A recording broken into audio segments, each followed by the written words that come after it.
Very good afternoon. Vishal Parmar. I am Dr. Antrasai, Associate Professor of Mathematics Engineering Science Community Department.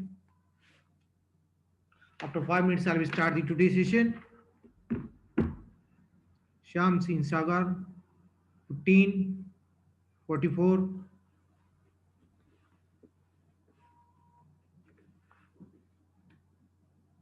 40. After 5 minutes, I will start the today's session based on the remaining test of convergence and or divergence of series 26, 34.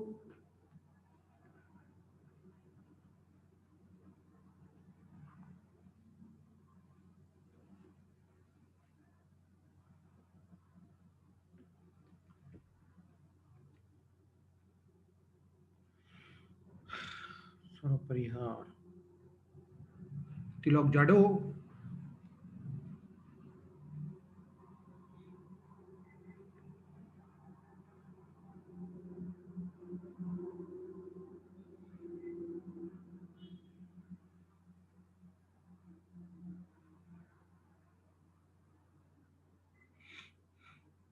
Sarthak Gaur, 11.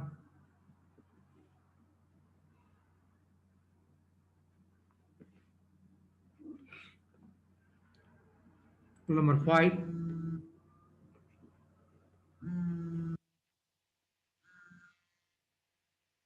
Rahul class start हो गया है, तुम class में join करो फिर बात करो, ठीक है? 1:30 बजे।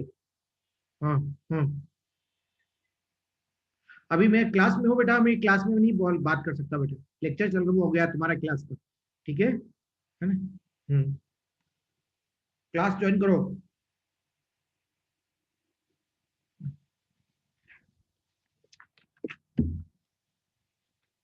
38, 20।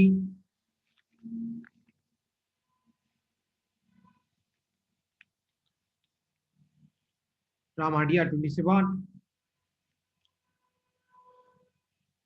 अंकित Prajapat. Good afternoon, sir. Very good afternoon. Ayush Ringe. Just after 3 minutes, I will start the today's session on the remaining test of convergence and divergence. All of you recall the previous test.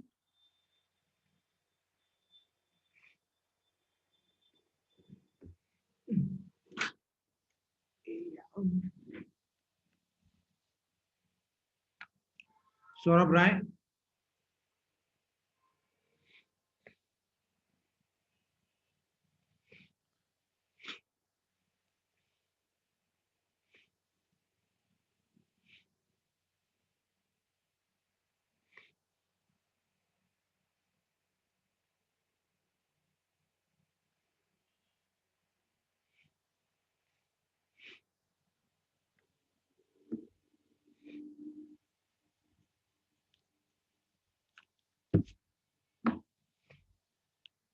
Bhavesh Savle.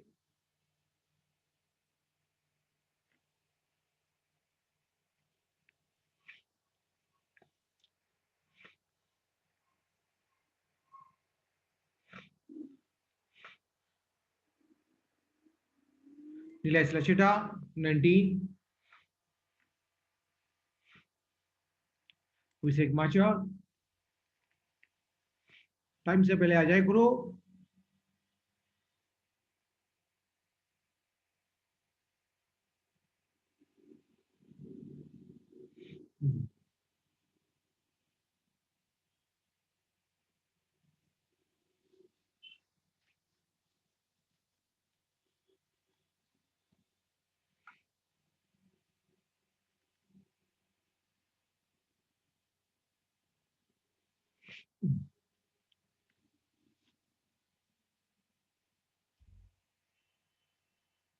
बस 1 minute के बाद class शुरू कर दूंगा।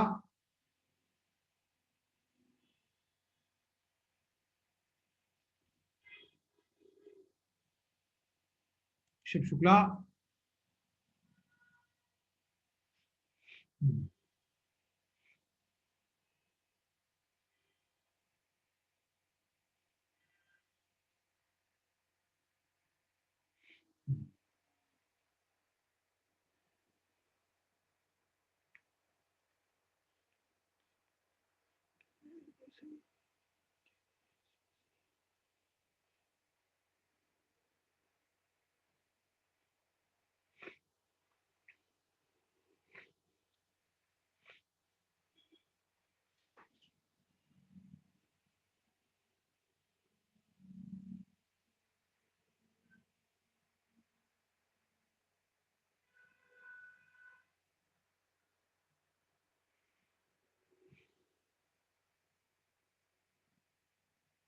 Okay, now I'm going to start the today's session based on the application of P series test to test the comparison using comparison test. Without it, it is incomplete. यदि आप लोग ये P series को नहीं पढ़ेंगे, P series test को नहीं पढ़ेंगे, तो इसके बेसिस से हम लोग जो दूसरा टेस्ट आपको बताने जा रहे हैं वो समझ नहीं पाएंगे। तो उसका मैंने कुछ इनिशिएशन आपके सामने दिया था। आज हम उसको क्वेश्चन कंप्लीट कराएंगे और फिर आगे बढ़ेंगे। ये हमने पिछले टेस्ट पढ़े थे।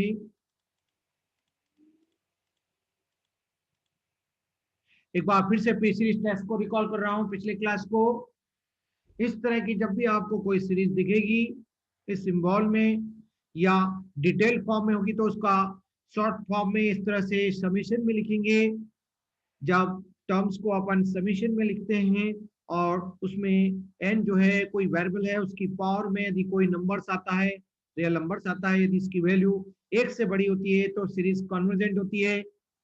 1 से छोटा होगा या इक्वल टू होगी वैल्यू तो आपकी सीरीज डाइवर्जेंट होगी। मतलब ये सीरीज इस पॉइंट पर बाहर की तरफ अग्रसर होगी और ये इस पॉइंट पर ये कन्वर्ज होगी, पूरी तरह से कॉन्सेंट्रेट होगी, जिसको कॉन्वर्जेंस बोलते हैं। हमने आपके सामने पिछली क्लास में कंपैरिजन टेस्ट को स्टार्ट किया था और फिर इसके बाद हमारा टाइम ओवर हो गया था। एक बार फिर से सभी लोग समझ लेंगे इस बात को कि what do mean by this comparison test. ये कंपैरिजन टेस्ट इसका नाम इसलिए रखा गया कि यदि हमारे पास ऐसे समय एक समय में तो एक ही सीरीज दी होगी, हमें एक और सीरीज इसकी हेल्प से डिजाइन करना होती है। दूसरी सीरीज को डिराइव करने के लिए, डिजाइन करने के लिए हम लोग इस पी सीरीज के कंसेप्ट को यूज करते हैं। वो कंसेप्ट कैसे यूज होता है इसके बारे में डिटेल में आपको नेक्स्ट स्टेप में बताने जा रहा हूँ। I am going to explain you. तो ये बात ध्यान रखना है, जब भी आपके पास सीरीज दी होगी और आपके पास सारी टर्म्स पॉजिटिव होंगी तभी आप इस टेस्ट को उसके इसके लिए अप्लाई कर सकते हैं। कंपैरिजन टेस्ट लगाने के पहले आपको ये देख लेना है क्या उस सीरीज की सारी टर्म्स प्लस में है कि नहीं है। यदि प्लस माइनस में होगी तो इसके पहले जो टेस्ट बताया वो अप्लाई करेंगे और भी आगे आपको मैं 2 टेस्ट बताने वाला हूं, फिर उससे इसको कंक्लूड करेंगे।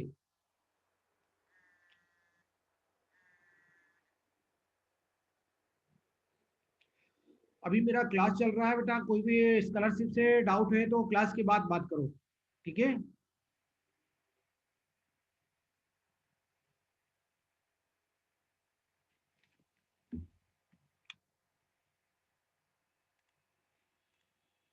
तो ये आपके सामने इस स्टेप को स्टार्ट करने का पहला वेरिफिकेशन होना चाहिए आपका।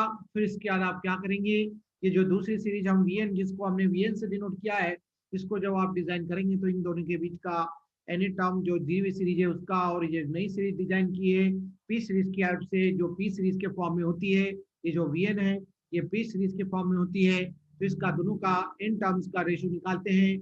यदि एक नॉन जीरो क्वांटिटी आती है और फाइनाइट क्वांटिटी आती है, नॉन जीरो का मतलब होता है जीरो नहीं आती है, या तो +1 आती है, -2 आती है, 3/2 आती है, जितने भी फाइनाइट नंबर्स होते हैं यदि उस फॉर्म में आएगी तब हम कहेंगे कि इन दोनों सीरीज के नेचर क्या है, सेम होंगे। The series this and this will have both the same nature. Same nature का मतलब ये होता है कि यदि हम लोग ये पी सीरीज को यूज करके वीएन को यदि कन्वर्जेंट कंक्लूड करते हैं, वीएन को हम कन्वर्जेंट प्रूव करते हैं, तो उसके बेसिस से आप जो दी हुई सीरीज का कंक्लूजन जो ड्रा करेंगे वो भी कॉन्वर्जेंट होता है। तो इसलिए इस तरह का कंक्लूजन हम फाइनलाइज करते हैं। तो अब हमारा नेक्स्ट स्टेप आ रहा है, वही जो मैंने अभी आपको ऑलरेडी बताया उसको लिख दिया है आपके सामने। That is if this series sigma u n is convergent then this series is also to be convergent. फिर इसके बाद ये नोट कर लिया है सभी ने? बोलिए, सभी ने नोट कर लिया है? Yes sir. जिसने फोटो लिया फोटो ले लीजिए, जो नोट कर रहा है नोट करते जाए।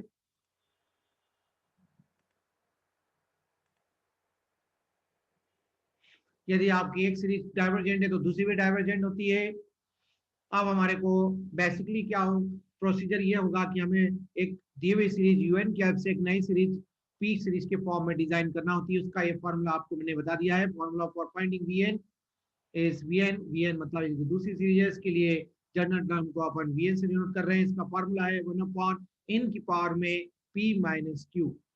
अब आप ये पूछना चाहेंगे कि सर p क्या है, q क्या है? देखो बेटा, आपको जो दी हुई सीरीज है उसमें जो न्यूमरेटर में हाईएस्ट पावर होगी n की, वो आपके लिए p की वैल्यू होगी। तो वही लिखा है where p is the highest power of n in the numerator of un। Numerator को हिंदी में बोलते हैं अंश, और डिनोमिनेटर लिखा हुआ है तो हर बोलेंगे, और न्यूमरेटर को अपन अंश बोलते हैं। तो हर में ये जो आपको सीरीज दी है इसमें अंश और हर में सीरीज की जनरल टर्म आएगी, आपकी एन टर्म आएगी। तो उसके जो हर में एन की हाईएस्ट घात मतलब उच्चतम घात जो होगी वही पी आपके लिए वैल्यू होगी, वही पी की वैल्यू होगी। फिर इसी तरह से हम क्यू के ऊपर आ रहे हैं। इसमें हम न्यूमरेटर ले रहे हैं मतलब अंश का, अंश को काउंट कर रहे हैं। तो यूएन जो आपको दी हुई सीरीज है उसमें हाईएस्ट पावर जो एन की होगी वो आपके लिए न्यूमरेटर में जो हाईएस्ट पावर है एन की यूएन में, वही आपके लिए क्यू होगा। अब इस बात को हम लोग एक उदाहरण से सर कहाँ गए? सर आवाज नहीं आ रही। सर ये हट गए। म्यूट है अभी सर। हाँ, नेटवर्क इशू आया था अभी, कुछ डिस्कनेक्ट हो गया था, उस वजह से वापस जोड़ लिया मैंने। जुड़ गए हम। दिख रहा है आप सभी को स्क्रीन? दिख रहा है बेटा?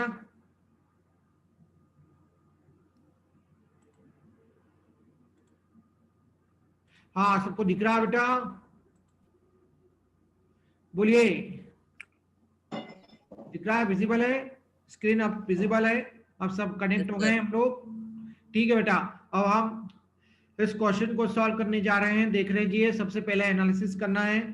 सारी टर्म इस सीरीज की आप देख रहे हैं प्लस में है, तो इसलिए हम इस टेस्ट को लगा सकते हैं, बिल्कुल किसी भी हेजिटेशन करने की जरूरत नहीं। ओके, अब कैसे लगाते हैं स्टेप बाय स्टेप चीजों को सीख लीजिए। सबसे पहले अपने को क्या करना होता है, कोई भी टेस्ट लगाना है तो उसके लिए इन्हें टर्म लिखना होती है सीरीज की। तो आपसे ही मैं इसका आंसर पूछूंगा बेटे, इसको 1 को लिख सकते हो 1/1, ठीक है। तो पहली टर्म में न्यूमरेटर में है, न्यूमरेटर में कुछ वैल्यू आ रही है, कॉमन वैल्यू आ रही है, और डिनोमिनेटर में अलग अलग वैल्यू आ रही है। तो देखो न्यूमरेटर में क्या रहा है, पहली टर्म में 1, दूसरी टर्म में 1, तीसरी टर्म में 1, चौथी टर्म में 1, कोई दिक्कत नहीं। अब डिनोमिनेटर की तरफ ध्यान देंगे सभी लोग। डिनोमिनेटर में आ रहा है इसमें 1, 3, 5, 7। कैसे नंबर आ रहे हैं 1, 3, 5, 7? कैसे नंबर है बेटा? odd number. Okay, now you are in that position to write the general terms। तो न्यूमरेटर में कॉमनली 1 आ रहा है तो उसमें कुछ n लगाने की जरूरत नहीं। उसमें यदि ऐसा होता आपके सीरीज में, देखो उसको भी समझ लो। एक और एडिशनल बात, ऊपर होता 1, फिर दूसरी टर्म में होता 2, यहाँ पर होता 3, यहाँ पर होता 4। पहली टर्म में 1, दूसरी टर्म में 2, तीसरी टर्म में 4, तीसरी टर्म में 3, चौथी टर्म में 4। तो 1, 2, 3, 4 का जनरल टर्म क्या होता है? n, है ना, वही चीज। तो यहाँ पर सब में हर टर्म में कॉमन A1 ही आ रहा है, इसलिए न्यूमरेटर तो क्या हो गया जनरल टर्म सीरीज के लिए 1 हो गया, और डिनोमिनेटर क्या हो गया 2n-1 हो गया। पहली टर्म लिखना है तो बेटा n बराबर 1 रखेंगे, ठीक है। यहाँ पर हमें फर्स्ट टर्म को या सेकंड टर्म को अवॉइड करने की जरूरत नहीं पड़ी। पिछले क्वेश्चन जब हमने पिछले टेस्ट पे किए थे तो उसमें इसमें भी हो सकता है कि कोई टर्म किसी क्वेश्चन में ऐसा हो सकता है कि पहली टर्म को आपको अवॉइड करना पड़े और बाकी टर्म्स को देखते हुए हमें जनरल टर्म लिखना पड़ती है, ठीक है। वो हम लिखते हैं। अभी तक हमने वही प्रैक्टिस की है, दोनों टाइप के क्वेश्चंस की प्रैक्टिस किए। अब आपकी ड्यूटी है इनको अच्छे से रिवाइज करो और इसी टाइप के क्वेश्चन और प्रैक्टिस करो। ओके गाइस, तो इसलिए इसके बाद हम लोग नेक्स्ट स्टेप पे आ गए हैं। इसका लिमिट लेना होता है। अगली स्टेप हमारी limit tends to infinity 1/2n-1। क्या हो गया बेटे, टेस्ट फेल हो गया। तो जब जीरो आता है तो टेस्ट फेल हो जाता है। तब हमारे पास दूसरा सर टेस्ट जीरो कॉन्टेक्स्ट में है, जो हमने जिन लोगों ने अभी तक किए इस टॉपिक्स में क्लास अटेंड नहीं किए वो इस क्वेश्चन के थ्रू सारे टेस्ट सीख सकते हैं। सीरीज के 1 बाय 1 आपके सामने यहाँ रिवाइज कर रहा हूँ, इसलिए मैंने ऐसा क्वेश्चन लिया है आपके सामने। ओके गाइस, तो जब लिमिट जो है इनिशियल लेवल पर आपका एन टर्म्स पर 0 हो जाए तो ऐसे केस में ये जो डायरेक्ट टेस्ट है वो फेल होता है। फिर इसके बाद सबसे पहला सीरीज का टेस्ट बताया था मैंने आपको, याद करो जरा, जो लोग रेगुलर आ रहे हैं, डिल-सेलेम्बर्ट रेशो टेस्ट। तो डिल-सेलेम्बर्ट रेशो टेस्ट में क्या करना होता है, कोई बता सकेगा? इसकी कौन सी टर्म निकालना पड़ेगी बेटे एन टर्म के साथ में? कोई भी एक बोल सकता है जो अभी तक क्लास में रेगुलर आ रहा है। विशाल परिहार है, विशाल परमार है, रेगुलर स्टूडेंट है, और सागर मेघवाल भी रेगुलर हो गया है। मेरे कहने पर, इतना समझाने के बाद, ऐसा सभी को समझा रहा हूं मैं। चलिए, याद नहीं आ रहा है क्योंकि आप रिवीजन नहीं कर रहे हो, हर बार हर क्लास में बोल रहा हूँ। और जब आप पर्सनली जमा करने के लिए आ रहे हो, स्कॉलरशिप आप टेलीफोन से आ रहे हो बात करने, तब भी बोल रहा हूँ। चलिए आगे बढ़ो, टाइम आगे बढ़ रहा है, हमें भी आगे बढ़ना है, पड़ेगा। तो भाई डिल-सेलेम्बर्ट टेस्ट में n+1 टर्म की भी जरूरत पड़ती है, तो इसलिए अपन ने क्या किया, जहां जहां पर n है ना उसमें n+1 रख दो। रखो सभी लोग, जो नोटबुक में काम कर रहे हैं नोटबुक में लिखें, जो यहाँ पर ऐसे स्लाइड में समझ रहे हैं तो उसमें सब लिखें, उसको जरूर करें कॉपी में, नोटबुक छोटी सी साथ में जरूर रखें। रखो यहाँ पर जरा, डिनोमिनेटर में जरूरत पड़ेगी क्योंकि न्यूमरेटर में जरूरत ही नहीं है, क्योंकि 1 है, फिक्स है। डिनोमिनेटर वेरिएबल फॉर्म में n है ना, n की वैल्यू 1 2 3 4 5। अभी हमने को n+1 टर्म निकालना है, तो यहाँ पर जहाँ जहाँ पर n है उसकी जगह n+ रखेंगे तो क्या होगा, 2n + 2 - 1। क्या बचा बैलेंस डिनोमिनेटर में, 2n + 1 2n + 2 - 1, 2n + 1। अब इसके बाद, इसके तुरंत बाद अगली स्टेप क्या होती है, हम n+1 टर्म और n टर्म का रेशो लेते हैं। रेशो मतलब अनुपात। अनुपात का मतलब होता है ऊपर वाले n+1 टर्म को अपन n टर्म से डिवाइड करेंगे। ये जो लाइन होती है वो किसकी होती है, डिवीजन की लाइन होती है। याद करो 5वीं क्लास का गणित, जब वो कोई एक रैशनल नंबर, देखो ये एक रैशनल नंबर है, ये भी एक रैशनल नंबर है, जब दो रैशनल नंबर ऊपर नीचे होते हैं, ये न्यूमरेटर में डिनोमिनेटर्स में, तो कैसे सॉल्व होते हैं बताओ? पहले न्यूमरेटर वाला लिखा जाता है एज इट इज, तो ये आपका 1/2n + 1 एज इट इज लिखा जाएगा, और फिर जो डिनोमिनेटर में होता है वो क्या हो जाता है, उल्टा पुल्टा हो जाता है। उल्टा पुल्टा का मतलब जो नीचे है वो ऊपर, ऊपर है वो नीचे, तो इसका उल्टा पुल्टा करेंगे तो क्या आएगा, 2n - 1 ऊपर हो जाएगा, या आ गया नीचे ही आ गया। ठीक है, इसमें किसी को कोई शक? हाँ सर। फिर अगली स्टेप कॉशी रूट डिल्स टेस्ट को याद करो जरा। डिल-सेलेम्बर्ट रेशो टेस्ट क्या बोलता है, रेशो निकालने के बाद अपने को कुछ नहीं करना है, इसकी स्टेप लास्ट क्या होती है, लिमिट लेना है। लीजिए limit n tends to infinity पर un + 1/un = limit n tends to infinity n into bracket के अंदर n कॉमन ले लिया, 2 - 1/n, 2 यहाँ पर कॉमन ले लिया, 2 + 1/n, n से n कट गया, फिर लिमिट रखिए n की जगह इन्फिनिटी, तो 2 - 1/∞ क्या होता है, कई बार सॉल्व किया 0 होता है, तो उससे क्या हो जाएगा, 0 हो जाएगा बेटे। तो 2 - 0 2, यहाँ पर 2 + 0 2, सो n से n कट गया, 2 से 2 भी कट गया, तो क्या बचा 1। याद करो जरा, कुछ होता है क्या n = 1 पे डिल-सेलेम्बर्ट टेस्ट कुछ बता पाता है क्या, कन्वर्जेंस या डाइवर्जेंस के बारे में नहीं बता पाता है। इस परिस्थिति में ये टेस्ट फेल हो जाता है। फिर क्या करें सर, फिर क्या करें? ऐसा नहीं कि हाथ ऊंचा करें कि सर आप कुछ नहीं हो सकता, होएगा डेफिनेटली, इसका कंक्लूजन निकलेगा, दूसरे टेस्ट है ना हमारे पास। तो मैं आपको एक बात और समझा रहा हूं इसके साथ में, क्या है कि इसके बाद डिल-सेलेम्बर्ट के बाद मैंने आपको कॉशी रूट टेस्ट बताया था। यस सर, कॉची में जाए सर कन्वर्जन। सुनो तो सही बात को पूरी समझो। कॉशी रूट टेस्ट नहीं लग पाएगा बेटा, क्योंकि यहाँ पर जो आपका nth टर्म है ना, देखो पिछली स्लाइड की तरफ, ये रहा nth टर्म आपकी, nth टर्म की जो होती है उसमें उसकी पावर में n आना चाहिए, तो इसके पूरे की पावर में n नहीं आ रहा है, ऊपर भी नहीं है नीचे भी, सब जगह होना चाहिए पावर में n, तो इसका मतलब इसका nth रूट निकल नहीं पाएगा, तो इसलिए अपने को कॉशी रूट टेस्ट लगाने की जरूरत नहीं है। जिसमें nth पावर होगी तभी आप कॉशी टेस्ट लगाइए ऐसे क्वेश्चन में। तो इसलिए हम हमारे पास अभी जो दूसरा ऑप्शन मैंने आपको लेटेस्ट सिखाया, क्या, कंपैरिजन टेस्ट। तो कंपैरिजन टेस्ट को लगाने के पहले हमें एक नई सीरीज बनाना होती है, तो ही हमने एक नई सीरीज जिसको पी सीरीज बोलते हैं उसको डिजाइन करने का तुमको मैंने अभी फार्मूला सिखाया है, आज की क्लास में दोबारा रिपीट किया है। तो उससे बताओ क्या आंसर होगा पी का और क्यू का। पहले पी की वैल्यू बताओ जरा, पिछली स्लाइड को देख के पी की वैल्यू बताएगा कोई। ये रहा है यूएन। क्या होता है P? 1/2n-1 highest power of n इन दी हर में, ये हर है, ये डिनोमिनेटर है और ये क्या है, न्यूमरेटर है। तो हर में n की हाईएस्ट घात 1 है तो p की वैल्यू 1 होगी।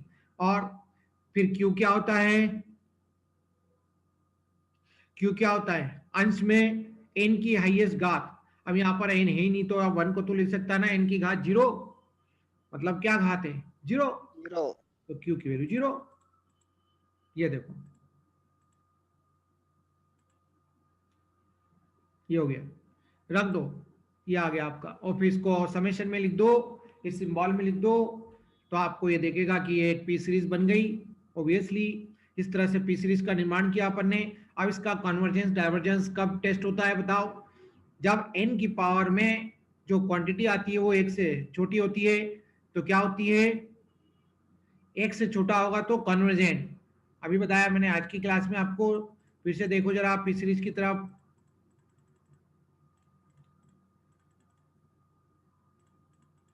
शुरुआत की आज जो स्लाइड की थी मैंने ये वाली देखो, पी एक्स से बड़ा होगा तो कन्वर्जेंट, पी एक्स से छोटा होगा या इक्वल टू होगा तो डाइवर्जेंट। तो यहाँ पर कौन सी कंडीशन हो रही है, पी की वैल्यू 1 आ रही है ना, पी की वैल्यू 1 मतलब इसके पूरे की पावर स्मॉल पी, वो पी और इस पी से कंफ्यूज मत होना, ठीक है बेटे। यहाँ पर है n की पावर, उसको पी से अपन ने डिनोट किया है। आप चाहो तो अपने लिए इसको कैपिटल पी और कैपिटल क्यू लिख लेना, कोई दिक्कत नहीं है, मैंने लिखा है वैसे।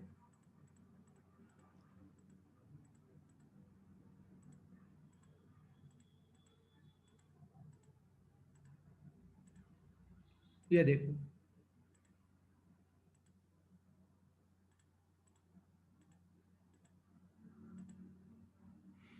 On comparing with this P series, this series is divergent, क्योंकि n की घात कितनी है, 1 है। अब यदि ये डाइवर्जेंट है तो आप बिना किसी अपवाद के, किसी कंफ्यूजन के, दी हुई सीरीज को आप क्या लिख सकते हैं, क्या लिखेंगे बेटे, दी हुई सीरीज को इसके बेसिस से कन्वर्जेंट लिखेंगे। कन्वर्जेंट लिखने के पहले हमें एक शब्द यूज करना होगा बेटे, एक कंक्लूजन ड्रॉ करना पड़ेगा। क्या हमें एक रेशो लेना पड़ेगा, एक यूएन और वीएन का, और रेशो लेने के बाद उसकी लिमिट लेना पड़ेगी। तो वही किया अपन ने कि एन टर्म और वीएन इन दोनों टर्म का, दोनों सीरीज का रेशो ले लिया अपन ने, और उसकी एन टेंड्स टू इनफिनिटी पे लिमिट भी ले ली। इसमें भी वही स्थिति बन रही है, न्यूमरेटर वाला डिनोमिनेटर में, डिनोमिनेटर वाला न्यूमरेटर में फिक्स हो जाएगा, तो ये उल्टा पुल्टा हो जाएगा बेटे। ये 1/n नीचे ऊपर है 1/2n-1, तो 1/2n-1 इंटू n/1, तो मतलब आएगा कि आपका n/2n-1। अब जरा लिमिट निकालिए, n टेंड्स टू इनफिनिटी पे है तो आपको न्यूमरेटर को भी 1/n में लिखना पड़ेगा, डिनोमिनेटर को भी 1/n में लिखना होगा। करिए नेक्स्ट स्टेप में, ये स्लाइड पूरी होगी, लिखिए, जो लोग नोट करें नोट करते जाएं।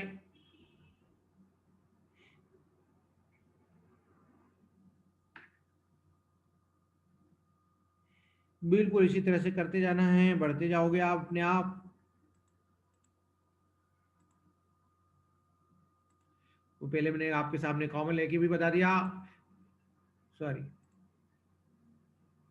ये देखो न्यूमरेटर में n is it is, denominator से n कॉमन ले लिया ताकि n से n करके आपका, और फिर n की जगह इन्फिनिटी रख दिया तो 1/∞ 0 होता है, तो क्या आएगा 1/2 - 0 मतलब 1/2।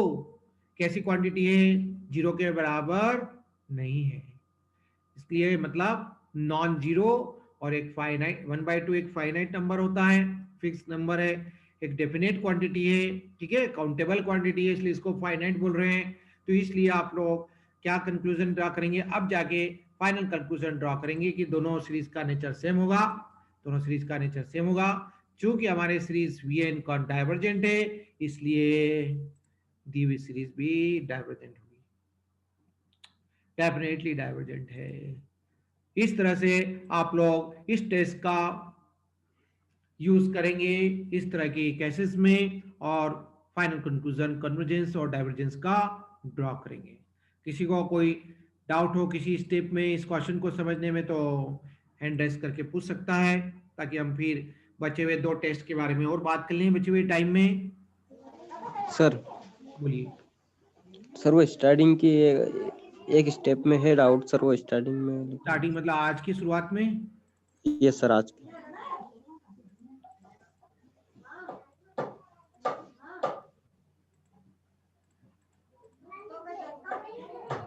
हाँ, यहाँ पे बोलो बेटा, कौन सी लाइन में? यहाँ पे नहीं सर, इसके आगे और थोड़ा वो सोल्व कर दिया था उसको, जो पीछे लिखा था आपने। कि आगे? आगे, इसके आगे, इसके आगे। अच्छा आगे। ठीक है बेटा, बता देना, मैं रुक जाऊंगा। ये वाला पेज है क्या? नो सर, इसके भी आगे। ये तो क्वेश्चन ही है। हाँ, ये जब अपने डी लेम्बर्ट रेशो टेस्ट लगाया था यहाँ पे। Yes sir. बताओ इसमें क्या समस्या है, ये कैसे आया, ये पूछना चाह रहे हो? हाँ सर, यस सर, ये इसी में डाउट है। देखो, मैंने इसके लिए आपको ये बताया है बेटा, आप खुद आप इसको कॉपी में लिखो। अभी अभी आप सामने लिखो, आप कॉपी है ना आपके पास? Yes sir. लिखो बेटा, UN प्लस, ये वाला जो आंसर लिखा है इसको मत लिखो, ये लिखो पहले, UN + 1/UN बराबर इक्वल टू का साइन लगाओ, और इक्वल टू का साइन लगाने के तुरंत बाद जब भी न्यूमरेटर में रैशनल नंबर होता है और डिनोमिनेटर में रैशनल नंबर हो, पहले ये डिवीजन की लाइन खींचो, ये जो बटे की लाइन बोलते हैं इसको खींचो। Yes sir. और सबसे पहले न्यूमरेटर वाली चीज लिखो। न्यूमरेटर में क्या लिखना आपने को, n+1 टर्म लिखना है। ये रहा आपके सामने सीरीज का n+1 टर्म, क्या निकाला अपन ने, 1/2n+1 लिख लिया। Yes sir. फिर इसके नीचे डिनोमिनेटर में UN लिखो, UN क्या है, ये 1/1/2n-1। ठीक, यस सर। यस सर, अब आ गया। Yes sir. इसके बाद फिर एक नियम लिखो गणित का, जो अपन है 5वीं 6वीं में आपको। यस सर, आ गया। अब आ गया? Yes sir. उल्टा पुल्टा हो जाता है, नियम को Yes, लिख sir, लो yes, चाहो तो P/Q/R/S, ऊपर है P/Q, नीचे है R/S, तो Yes, बराबर sir, आता है P/Q × S/R। ये बार बार कई जगह काम आएगा तो। Yes sir. जब भी रेशो टेस्ट लगाते हैं वहां पर ये चीज काम में आएगी। और आगे की स्लाइड में कोई समस्या नहीं। अब आप इसी तरह से और क्वेश्चन प्रैक्टिस करिए, 2-3 क्वेश्चन बस, हर टाइप का 2-3 क्वेश्चन कर लीजिए, बस इतना इनफ सफिशिएंट है, उससे आपको दिमाग में उसकी सेटिंग बन जाएगी। चलिए, अभी हमें 2 और टेस्ट सीखना है इसमें, क्योंकि अभी तक जो हमने टेस्ट पढ़े उससे हमारी पूरी स्टडी नहीं हो पाती। कुछ चीजें, कुछ क्वेश्चन सॉल्व नहीं हो पाते हैं, क्या कि हमारा जो अभी का लेटेस्ट टेस्ट है, अभी हमने इसके पहले सीखा, इसका नाम क्या था, कंपैरिजन टेस्ट, वो भी कभी फेल हो जाएगा जब उसकी स्थिति नहीं बन पाएगा, उस स्थिति में कंक्लूजन ड्रॉ नहीं हो पाएगा, फाइनाइट क्वांटिटी नहीं आए। सपोज करो आपका यही क्वेश्चन में, पिछले क्वेश्चन में ही आपको बताता हूँ, अपना अनुभव शेयर करता हूँ, ये जो लास्ट स्टेप बताई, ये सपोज करो यदि 0 आ जाता या इंफिनिटी आ जाता, तो आप बोलते कि सर ये टेस्ट फेल हो गया है, ये कंपैरिजन टेस्ट इस स्थिति में फेल हो गया है। तो फिर आप बचे जो अभी मैं आपको 2 टेस्ट आज सिखा रहा हूँ, इनको 1 बाय 1 करके अप्लाई करेंगे ऐसे केस में। इसी के लिए आपको मैं ये 2 चीज और सिखा रहा हूँ, बता रहा हूँ। तो उसका सबसे पहले टेस्ट, आप चाहे तो ऑर्डर यही मेंटेन रखें, कोई दिक्कत नहीं। इस टेस्ट को क्योंकि एक मैथमेटिशियन ने, जिसका नाम रेबिस है, रशियन मैथमेटिशियन था, उसने इसको डेवलप किया, इसलिए इसका नाम रेबिस टेस्ट हुआ, जिसको साधारण तौर पर हायर रेशो टेस्ट कहा जाता है। हायर रेशो टेस्ट बोला जाता है। तो एग्जामिनर हो सकता है कभी कभी ये नाम यूज करे, कभी ये नाम यूज नहीं करता, तो हमें जानकारी होना चाहिए। तो यहाँ पर इस तरह के क्वेश्चन में ऐसा कुछ रिस्ट्रिक्शन नहीं है कि आपकी सीरीज की टर्म सारी प्लस में होना चाहिए, सारी माइनस में होना चाहिए, अल्टरनेट प्लस माइनस में भी होगी तो भी एक्सेप्टेबल है। इतनी इस टेस्ट की विशेषता है या क्वालिटी बोले इसमें, है ना। तो इसको हमें तो इसका सीरीज का जो भी इस तरह से दी होगी उसका कन्वर्जेंस डाइवर्जेंस टेस्ट करना है या कैसा फेल्यूर को भी समझना है। तो उसके लिए हमें क्या करना होगा, क्योंकि ये बातें मैं पहले सिखा चुका हूँ तो आपको ये चीजें कई बार यूज हुई है, उसी को यहाँ पर यूटिलाइज किया है। लेकिन लिमिट हमने नॉर्मली UN या UN+1 में ली थी। यहाँ पर क्या है अपने को, किसी का माइक जरा म्यूट है, जरा म्यूट करिए।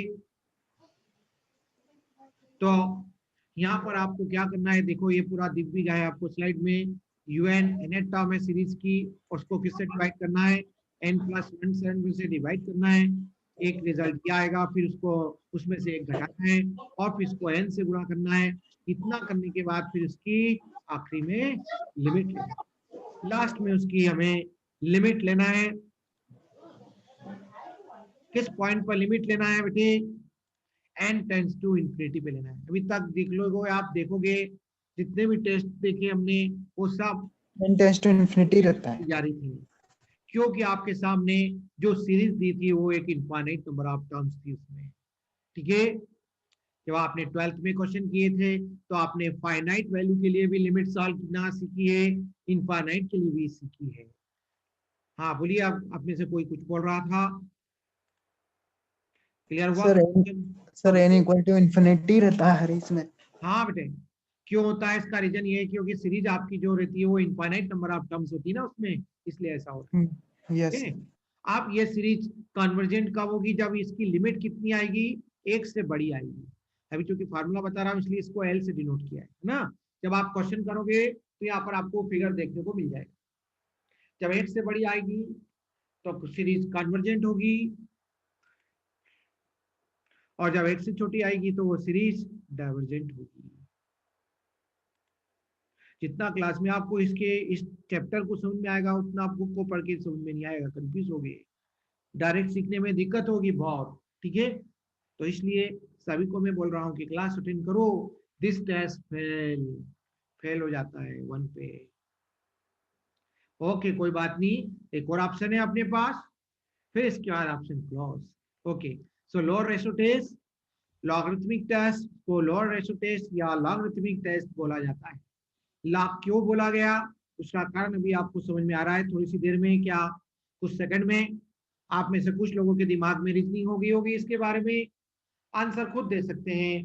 बोले सर ये तो कोई लॉगरिथमिक पर्सन होगा जिसने ये डेवलप किया। नहीं, ये लॉग जो होता है ना, लॉग एंटीलॉग, वो भी किसी पर्सन ने ही डेवलप किया है।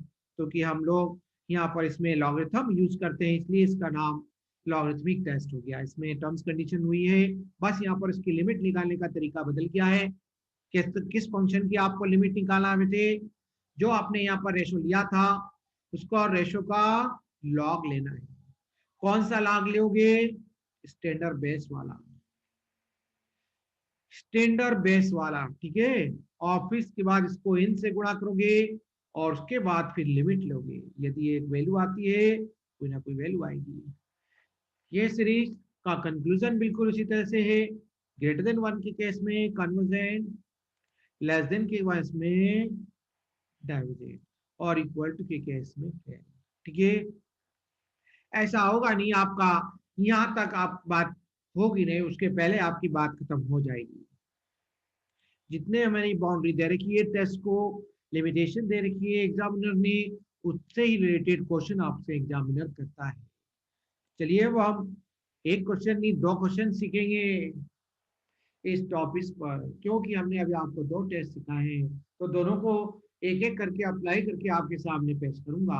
आज टाइम पूरा हो जाएगा तो कुछ चिंता मत करना, कल फिर मिलेंगे। कल क्लास रहा तो कल डेफिनेटली मिलेंगे, फिर से इसको आगे बढ़ाएंगे, इसको समझाएंगे आपको, और इस टॉपिक को, इस पार्ट को, इस यूनिट का 3 का कंप्लीट करेंगे। फिर हम थर्ड पार्ट इस यूनिट का फोरियर सीरीज एक्सपेंशन स्टार्ट करेंगे। कैसे फोरियर के द्वारा सीरीज जनरेट होती है। अभी तक आपने टेलर्स के द्वारा सीरीज जनरेट करना सीखा है, जिसकी कंडीशन ये होती है कि आपका फंक्शन कंटिन्यूसली डिफरेंशिएबल होना चाहिए। यदि वो डिसकंटिन्यूस हुआ तो हमारी प्रॉब्लम बन जाती है। उसका हम एक्सपेंशन मतलब सीरीज निकाल नहीं पाते हैं। तो उसके लिए फोरियर ने, फ्राम के साइंटिस्ट ने एक सीरीज डेवलप की है जिसको फोरियर सीरीज बोला जाता है। उसी नाम से आपके एग्जामिनर भी क्वेश्चन करेगा, यहाँ पर ये नाम यूज नहीं करेगा। ओके गाइस, तो चलिए आगे बढ़िए, थोड़ा क्वेश्चन समझिए, आज जितना हो सकता है उतना गेन करते हैं नॉलेज, फिर कल आगे नेक्स्ट क्लास में ऐड करेंगे। टाइम बहुत तेजी से आगे बढ़ रहा है, हम सब उसको पकड़ नहीं पा रहे हैं। उसको तेजी से पकड़ना है, मतलब आपको स्पीड लेना होगी। ओके, जैसे मैं आपके सामने आपके साथ स्पीड ले रहा हूँ, ठीक है। करिए बढ़िए आगे। पहला क्वेश्चन है, पहले सबसे पहला है हमारा ऑब्जेक्टिव ये होना चाहिए कि सारी टर्म्स पॉजिटिव में है, ठीक है, कोई इशू नहीं। माइनस प्लस में भी हो तो भी कोई दिक्कत नहीं इस टेस्ट में। सबसे पहले अपन क्या करेंगे, एन टर्म्स निकालेंगे। अब देखो, कोई वो जो क्वेश्चन पहले बताया था उसकी बात यहाँ पर फिर से रिपीट होने वाली है। ये कैसे मुझे मालूम हुआ, जैसे आपको मैं खुद अनुभव करता हूँ, वही अनुभव आपको करने का तरीका भी बताया है मैंने। आज फिर से इस क्वेश्चन को लेकर रिपीट कर रहा हूँ। जनरल टर्म लिखते समय में ध्यान रखना है कि सबसे पहली टर्म को ध्यान दो, क्या है, 1। इसको तुम क्या लिख सकते हो, ज्यादा से ज्यादा 1/1। इसके अलावा कोई ऑप्शन है, कोई बता सकता है? सर 1/1। 1/1 और x की घात 0 लिख सकते हो। यदि आप यस ये सर। देखेंगे इस सीरीज में इस तरह का डेवलपमेंट आ रहा है। किस तरह का डेवलपमेंट हो रहा है, देखो टर्म बाई टर्म आपको सीखने को मिल रहा है। पहली टर्म में 1/1, दूसरी टर्म में फिर से 1/2 आ रहा है। नीचे 1 था तो 2 आ गया, फिर यहाँ पर x नहीं था सर तो ऊपर ओड नंबर है, नीचे इवन नंबर है। हाँ हाँ, ऊपर कौन सा नंबर है, ऑड नंबर और इवन नंबर, ठीक है। ओड और नीचे even। हाँ हाँ ठीक है, कोई बात नहीं। अरे हमें तो इसकी जनरल टर्म लिखना है। अभी तक जो अपने को क्वेश्चन समझाए मैंने, उसमें डिनोमिनेटर्स में केवल एक समय में एक ही नंबर अवेलेबल रहता था। यहाँ पर आपके पास एक खासियत है इस क्वेश्चन की, क्या, एक से एक के साथ दूसरा नंबर भी जोड़ रहा है। देखो तीसरी टर्म पे आए हो तो कितने टर्म डिनोमिनेटर में कितने नंबर मल्टीप्लाई में आ गए, 2। न्यूमरेटर में भी 2, 1 2 3 4। कम से कम हमें कोई भी सीरीज का कन्वर्जेंस डाइवर्जेंस चेक करना है, कम से कम 3 टर्म, अधिक से अधिक 4 टर्म मालूम होना चाहिए, ठीक है, जो कि देगा एग्जाम में, ठीक है। तभी हम उसका कंक्लूजन इन टर्म्स का कर पाएंगे, उस पर ध्यान से चिंतन करेंगे तो आंसर दे पाएंगे, ठीक है। तो करेंगे, तो पहले टर्म ये कौन सी टर्म, 1 2 3 4, देखो बेटा तीसरी चौथी टर्म में क्या हुआ, 1 3 5, नीचे 2 4 6, एक जुड़ गया कि नहीं, एक और नया इवन नंबर आ गया 6। यहाँ पर क्या आ गया, न्यूमरेटर में एक और 8 नंबर आ गया। फिर यहाँ पर घात कितनी आ गई, 3। यहाँ पर घात कितनी थी x की, 2। यहाँ पर घात कितनी थी x की, घात मतलब पावर 1। तो यहाँ 1 है, यहाँ पे 2 है, यहाँ पे 3 है, यहाँ पे 1 है, यहाँ पे 1.3 है, यहाँ पे 1.5 है। कुछ कंक्लूड करना चाहता हूँ, कुछ बताना चाहता हूँ, इसीलिए इस तरह से बात कर रहा हूँ। यही बात दिमाग में रखना है बेटा, इस तरह से थिंकिंग करना है। यहाँ पर आपके लिए 2, फिर यहाँ पर 2.4, यहाँ पर 2.46। इसका मतलब इतनी बात करने का उद्देश्य केवल इतना है बेटा कि हमारे को ये जो क्वेश्चन है, ये पहली टर्म परेशान कर रही है, पहली टर्म डिस्टर्ब कर रही है जनरल टर्म को लिखने में। तो चूंकि सीरीज में नंबर ऑफ टर्म अनंत होती है, इनफाइनाइट होती है, सीरीज को साधारण भाषा में समुद्र कहा जाता है। तो समुद्र में से यदि अपन ने कुछ बूंदे निकालनी, मतलब सीरीज के टर्म्स में बोलोगे, का टर्म, एक टर्म, 2 टर्म, 4 टर्म, तूने कुछ निकाल ले तो कुछ फर्क पड़ेगा क्या समुद्र पर? नहीं। समुद्र समुद्र ही रहेगा। तो वही चीज यहाँ पर भी लागू होगी। मैं क्या कर रहा हूँ, पहली टर्म को बाहर कर रहा हूँ, निग्लेक्ट कर रहा हूँ। क्यों निग्लेक्ट कर रहा हूँ बेटे, क्योंकि ये परेशान कर रही है मुझे, इसकी जनरल टर्म को लिखने में दिक्कत दे रही है। ओके, जैसे कोई स्टूडेंट्स क्लास में डिस्टर्ब करता है तो उसको बाहर कर देते हैं कि यहाँ पर रिजेक्ट कर देते हैं, उस तरह से, ठीक है। तो वही किया हमने यहाँ पर, after neglecting the first term the unit term of the given series is बहुत धीरे